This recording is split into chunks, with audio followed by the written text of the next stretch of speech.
grade, you've never had an opportunity to experience the Experience Weeks. And let me tell you what they are. These are weeks that are during the school year where all of the regular programming stops and some special things happen. So this is going to happen during February, 1 week, during March for 2 weeks, during April for 1 week, and then in June for 2 weeks. Every one of those things is going to offer a distinctive experience for you guys, and these programs are being led by some outside community partners and also from our very own Harborlight teachers. So we are going to talk to you about what those experiences are like so that you can help to make a decision about what you might like to participate in. So we're first going to start with the February Experience Weeks. Now, these are weeks that are going to be in partnership with a business that is in their business is to work with children on something called STEM. So STEM stands for science, technology, engineering, and music, math. Yeah. And you know what? Actually, sometimes I think they add also an A to call it STEAM, which is the arts. You know, we all like that a lot. So this company called Lark Learning STEM is going to come and they're going to partner with us, and they are going to be using projects to teach us about those subjects, and they're going to be using computers. They're going to be bringing computers here to our school, and they're going to be teaching us how to use some programs that designers use, computer designers. They're going to be using a program called CAD, which means Computer Animated Design. And you're going to all get a chance to use those programs, and we have a person who knows how to work those that's going to come in and teach us how to use these programs. And they're going to bring also a 3D printer. I know. So the 3D printer is something where you can make a program, and then the 3D printer will print out sort of what you designed. And when the teacher came and was explaining to us about this program, she brought some little models of things that children had designed in other programs that she ran. It was really neat. Can you imagine using your imagination and then putting something down in the computer and then it coming out of the 3D printer? So that's a really exciting time and program. Now, being partners with this teacher from Lark Learning STEM is Heather with the lower elementary and Diane and Norma with the upper elementary. So we had a meeting with this teacher who is very, very experienced. So enthusiastic. She's going to be using elements of nature as sort of a jumping off point for us to be doing this learning week. And I just want to say that's what is really exciting to me is that how it is combining the nature with the technology. Yep. I'm really excited to see how that's all work out. Yeah, exactly. We're going to be learning a lot, all of us. And we talked to her about potential field trips that we could go on. For example, I know that there's going to be a field trip to the beach. And so maybe you might look at something in nature and then look at the design of that object, and then you might put that into your work on the computer and be able to design something that's inspired by nature. So that is the Lark Learning STEM, and that is in February. All right, then we come to March. I'm going to talk about my own project first because here I am already talking. In March, we get to have 2 weeks of theater. We go to Gloucester Stage, and by the way, this is for upper elementary. The other program that's in February is for lower elementary and upper elementary. It'll be 2 distinct programs, but they'll be the same instructor working, and she's bringing actually a whole team of people that are coming to help us for that February week. And that's upper elementary and middle. That's upper elementary, middle school, and it is lower elementary. So then, in March, for upper elementary, middle school, I will be taking students to Gloucester Stage, as we did last year. I'll be working with Karen, and Alana, and Candace, and maybe Jennifer a little bit. too. And we're going to be putting on an original production. We're really excited about that. Anybody who saw it last year or participated in it knows that we're using costumes, we're using lights and sound. We have all of the elements of professional theater at our fingertips and at our disposal. They are such wonderful hosts to us at Gloucester Stage, and we're so excited about what we're going to produce this year. And if you are not old enough to be in that program, you are still able to come as an audience member. And that is a really special thing to do, to come and see what your friends have been working on and to hopefully really appreciate that work as well and enjoy it. I know that you all will. Then, in lower elementary, we have Ancient Civ. Our Cindy and Beth. So let's see, Cindy and Beth, come on up here to tell us about Ancient Civ. So we will be doing Ancient Civs in the lower elementary experience weeks in March. Beth will be focusing on the ancient civilization of Egypt, and I will be focusing on the ancient civilization of Greece. And during those 2 weeks, we will study basically all of the fundamental needs of that ancient civilization. So we'll look at their daily life and what they ate, what they wore, how they went to school. We'll learn about their government. We'll learn about their architecture and famous people. And basically, we cover everything that we can learn about those ancient civilizations during those 2 weeks. We'll have art projects and field trips and lots of really great research and create artifacts and many different things as we develop the week. So. Awesome, thank you. All right. So our next program is in April. We have a 1-week program in April. And for lower elementary, we have Elaine doing a program called Exploring Instrumental Music. Elaine, tell us about that. Hi. We thought we would do a week where you can really focus in on, if you play an instrument already, you can do a lot of it all day long, which is actually kind of delightful. And play with other members of the group. We'll make little ensembles and you can make compositions. We can learn songs you know and put them together as a group. Those of you who don't have instrumental experience are also welcome. As you know, there's lots of instruments down in the performing arts room that you can try out and get some sense of playing notes on a xylophone or on using the drums that we have there and that sort of thing. We have one guitar. I might bring in a viola I have for no reason. So we'll just have a lot of fun making music. We're going to bring in some people who can demo a variety of instruments. Jay might be a part of it, the band leader. So those of you who don't yet do band will get some experience with Jay. And it should be really fun. Yeah, thank you so much. Oh, there will be a nice little performance to culminate what we do during the week. Awesome. All right, now also in that same week, we have a program for upper elementary and middle school, and it's called Revolutionaries in the Art World. Karen and Elise are running that program.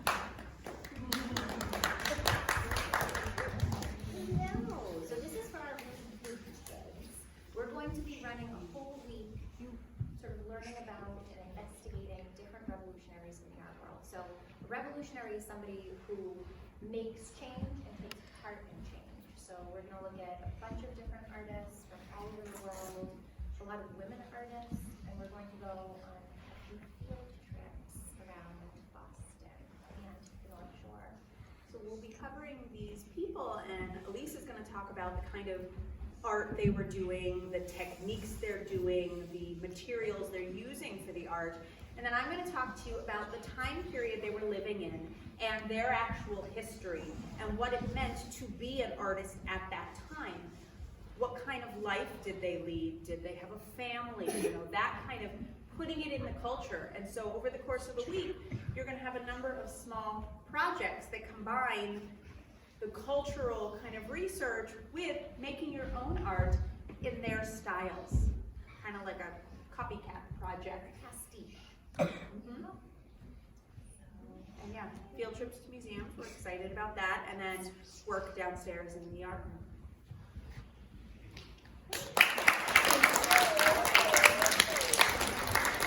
All right, you guys. guys, now I know this is far away. It seems really far away right now, but at the end of the school year, after we have graduation, there are 2 experience weeks yet to come. And the first one is at the end of June. It's June 15 through 19. And the teachers that are going to present the program for lower elementary are Heather and Candace, and they're presenting the earth science of geology. Now, you might say, what is geology? What is geology? Well, first of all, we need a little inspiration here. Give me an R. R. Give me an O. O. Give me a C. C. Give me a K. K. Give me an S. S. What do we love? Rocks. Yay. Candace and I love rocks. We do, very much. Plus we rock. That's true. We are very excited about this week. We have a lot of really fun things planned. We'll be doing some studying of how rocks are formed. The different types of rocks. Yes. So we're doing some in-class science work. We're also going to be doing some trips out from the school to check out different rocks out in the world. Learn about how people have made money from rocks. And also do some cool art Yes. with We have rocks a as few well. different art projects and different experiments we'll be doing. Maybe finding your own pet rock. Perhaps. Yes. We'll be doing some exploring outside, checking out some different rocks that we can find in the area. And we're going to go to one of my most favorite places in Boston, the Museum of Natural History, Harvard Museum of Natural History. And they have an incredible display of rocks and minerals there. So we'll be learning about those and where they come from. And look forward to that. It's gonna rock. All right, you guys. Now that same week with upper elementary, Diana Norma is partnering with an awesome organization called Salem Sound Coast Watch.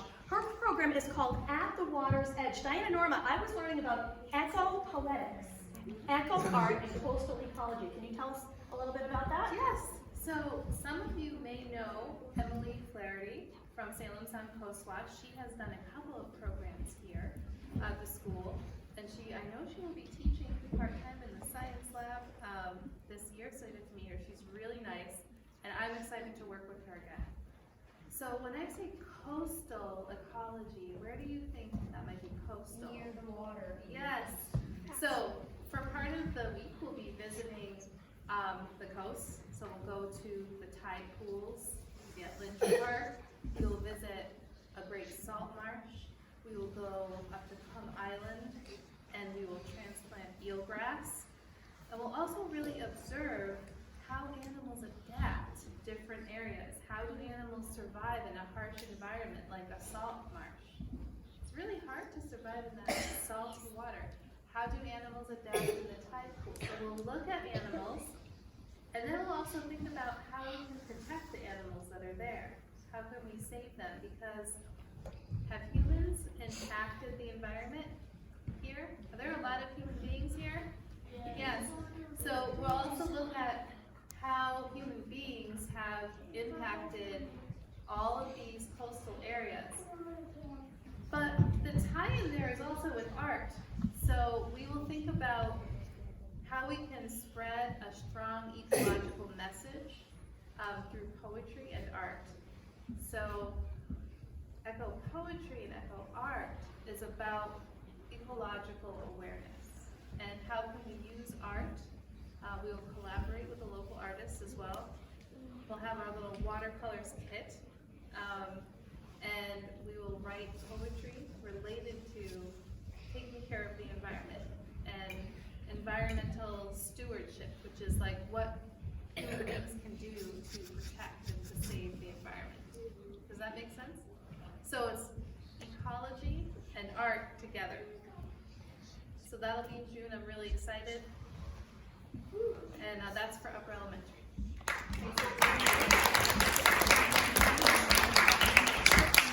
All right, and then there's a second June week where we're going to be having adventures with Kate and Cindy in a program that's called The World Around Us. Can you tell us a little bit about what we're going to be doing for that? So last year, Cindy and I partnered together to run an experience week where we went out into the community. We explored geocaches in the woods and other areas around. We had so much fun with all of you guys that we decided to partner again. And this time we're going to go out into different areas in the community and explore some of the things that we maybe haven't seen before. One thing that we've noticed as teachers and parents in our community is that when we plan vacations and things to do with our families, we tend to plan outside of our community. We tend to travel on an airplane or on a boat or go somewhere far away. And there are so many great things in our community here that we don't generally explore, that we thought it would be great to take you guys with us and go and explore some of those things. So some of the coastlines and the beaches, we have great parks and museums. There's so many wonderful things around us here that we could go and share with you guys. And then what we're going to do when we come back is we're going to complete a travel brochure that we can then share with your families and with other people to show them all the great things that we've learned and some of the great places that you can visit with your families. So we'd love for you all to come with us. So sign up. Sorry.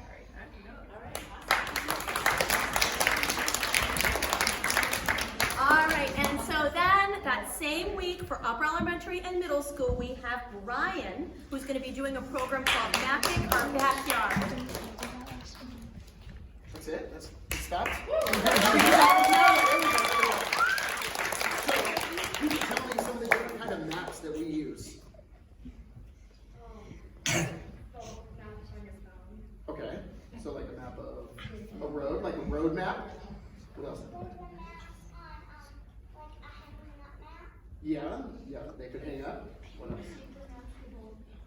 Yeah. Other than piece of paper, what kind of maps are they? What can we map? Nico? Trails, things, yeah. We can map our environment. What else, Caitlin? We can like map school. School? What about like if one area is really, really rich and has a lot of oil? Is that good to know? Is that something you can map? What else, Christian? You can map the forest. You can map a forest. You can map your backyard. Yeah, thank you.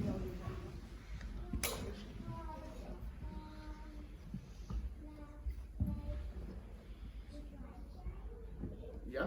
Okay, last one, and then we're going to move on, Johnny. Last one. Train tracks.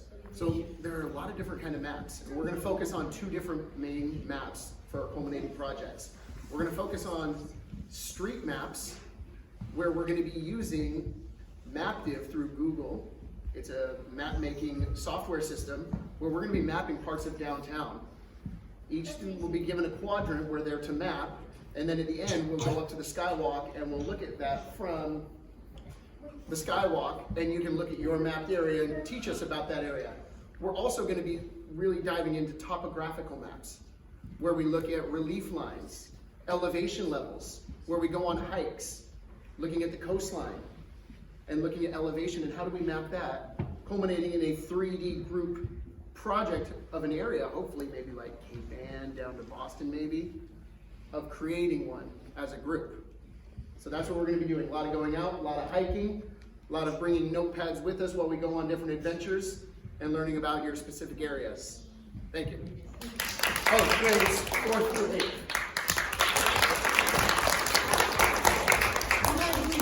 So you can see that we are offering a lot of very different experiences over these different experience weeks. The one thing that all of these programs have in common that I was really thinking about as I heard all of the teachers talk is that all of these programs are being led by people who are passionate about the subjects in which we are presenting programs. So you can hear from the excitement that some of our friends have about rocks or about art, me with theater, Brian with maps, and our teachers who are excited to bring you out into the world or to share poetry that they love, a subject that they love so much. That's what's really exciting about the Experience Weeks, because we want to share these experiences with you. So thank you so much for listening today to our presentation. And if you have any questions, we're here for you, because we want to make these programs fit your interests and what you are going to be passionate about going forward. So thank you very much.